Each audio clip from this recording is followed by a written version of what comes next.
अगर आप भी एक्स्ट्रा मैरिटल अफेयर में हैं तो चलिए देखते हैं आपके पर्सन की क्या करंट फीलिंग्स है। स्क्रीन पे डबल टैप करके चैनल को सब्सक्राइब करके देखिएगा। अगर आप मेरे सब्सक्राइबर नहीं हो तो सब्सक्राइब करके देखो, क्योंकि ये रीडिंग सिर्फ मेरे सब्सक्राइबर्स के लिए है एंड परमानेंट सब्सक्राइबर्स के लिए, फेक सब्सक्राइबर्स के लिए नहीं। चलिए देखते हैं कि क्या आया है आपके पर्सन का।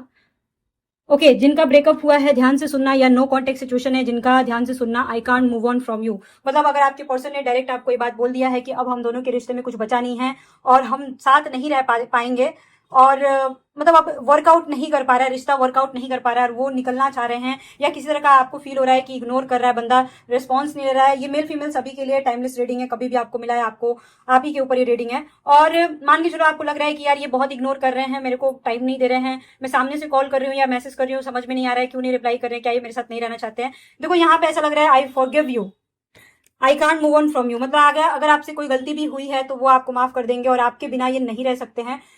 इट्स स्टिल नॉट ओवर बो, मतलब कि ये आपको लग रहा है कि ब्रेकअप ब्रेकअप ब्रेकअप, ऐसा लग रहा है। पता नहीं ये रीडिंग उन्हीं लोगों तक पहुंचा है जिनका नो कॉन्टेक्ट सिचुएशन होगा या लेस कॉन्टेक्ट सिचुएशन होगा। देखो कहीं से भी अगर ये रीडिंग आप तक पहुंच गया है ना, तो ये यूनिवर्स का इशारा है।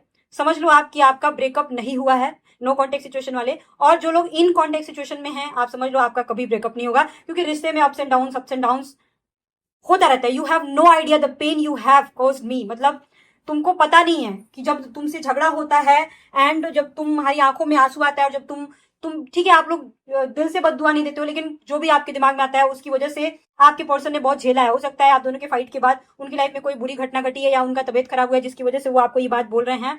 ठीक है, I really haven't been happy without you, मतलब मैं नहीं रह सकता, फिजिकल भी, मेंटल भी, और मतलब किसी भी तरीके से मैं खुश रह ही नहीं सकता, मैं बीमार हो जाता हूँ। मैं जब भी तुमको छोड़ने का सोचता हूँ मैं बीमार पड़ जाता हूँ। यू आर लो so lucky for me, I have been dreaming of you, मतलब मेरे को बहुत ज्यादा सेक्सुअल थॉट्स आ रहे हैं तुमको लेकर के। मैं दिन रात तुम्हारे बारे में आजकल सोच रहा हूँ, पता नहीं मुझे क्या हो गया है।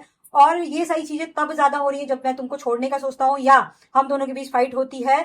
ठीक है, हम दोनों के बीच फाइट होती है तब ये सारी फीलिंग्स ज्यादा आती हैं। I would not want hide this love, मतलब मैं बिल्कुल भी इस प्यार को हाइड नहीं करना चाहता हूँ, लेकिन समाज है, सोसाइटी है, हमें हाइड करके चलना पड़ेगा। ये सारी बातें वो आपसे कहना चाहते हैं। यहाँ पे पता नहीं, मेरे को ऐसा लग रहा है टैरो भी लेने की जरूरत है। टैरो एक और card, I don't understand why. Okay, ace of swords, मतलब आप दोनों के बीच किसी तरह का मिसअंडरस्टैंडिंग हुआ है, तो वो मिसअंडरस्टैंडिंग को क्लियर करके एक प्रस्तावना देना चाहते हैं।